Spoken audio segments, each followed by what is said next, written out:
দাদু, আমি যে আপনার বোন না এটা আপনি জানেন? জানি, কিন্তু নামটা তো বকুল।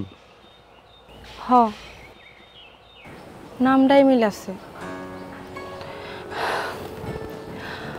আমার বাবা খুব শখ করে রাখছিল বকুল নামটা। উনি চাইছিল ওনার ছেলে হোক আর মেয়ে হোক, প্রথম সন্তানের নাম বকুল রাখবে। এই নামে একটা গাছও লাগাইছে। কষ্ট লাগে, এই লোকটার আমি একটা বার চোখে দেখা দেখলাম না। কেন? আমার জন্মের আগে সে নাকি কোথায় যেন চলে গেছে। কেউ কেউ কয় ময়রা গেছে, আবার কেউ তো কয় সে নাকি ছিলই না। এই জন্য তো আমি নিজের নাম নিজে দিছি, ভূতের বাচ্চা। হ্যাঁ, ভূতের বাচ্চা? হ, তাই আমার জন্মের সময় মা মারা গেছে, এটা সত্য। তার কবরও আছে আমার নানার বাড়িতে।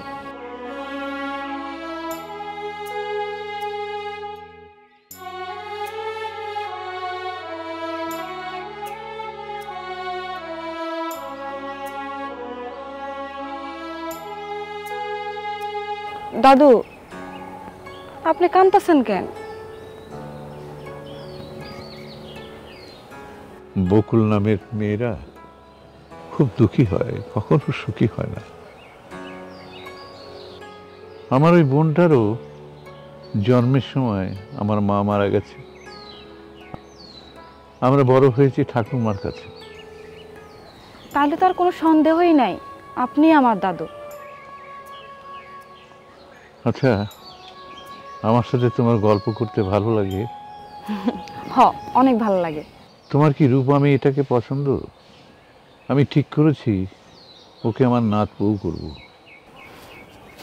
রূপা আপা তো খুব ভালো মাইয়া, কিন্তু বেশি ভালো হইলে তাদের কপালে বেশি দুঃখ থাকে, তারা কখনো সুখী হইব না।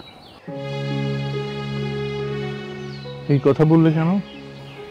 এমনি কইলাম, মনে হইল। আমি তো ওদের সুখী দেখতে চাই। আমার সকল জমি জমা রূপা আর সাগরের নামে লিখে দিব।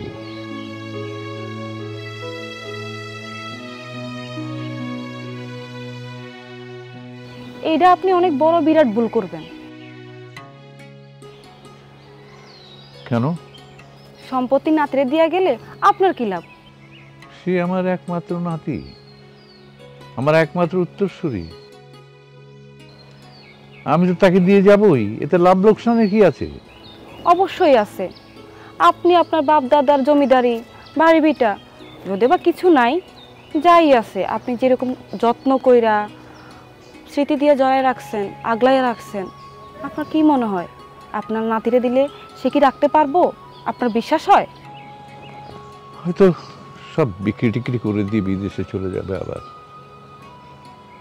তবে সেসব তো আমার মৃত্যুর পরে যা খুশি তাই করুক। আপনার মৃত্যুর পরে এলাকার সবাই আপনারে মনে রাখবো। আচ্ছা, কি বলতে চাও তুমি বলো তো? আপনার এলাকার মধ্যে একটাও হাই স্কুল নাই। একটা মাত্র ছেলে কোন দূরে যাইয়া পড়াশোনা শিখছে, শিক্ষিত হয়েছে, এখন সে শহরে থাকে। এই এলাকার সব পোলাপান যদি শিক্ষিত হইতো তাহলে কেউ শহরে যাইতো না, এই নিজের এলাকাটারে উন্নতি করত। বকুল, তুমি তো অনেক মূল্যবান কথা বলেছো বকুল। দাদু, আপনি আপনার নামে এই এলাকায় একটা হাই স্কুল খোলেন, আর এই বাড়িটারে এই হাই স্কুল নামে দান কইরা যান। তুমি সত্যিই আমার বোন বকুল।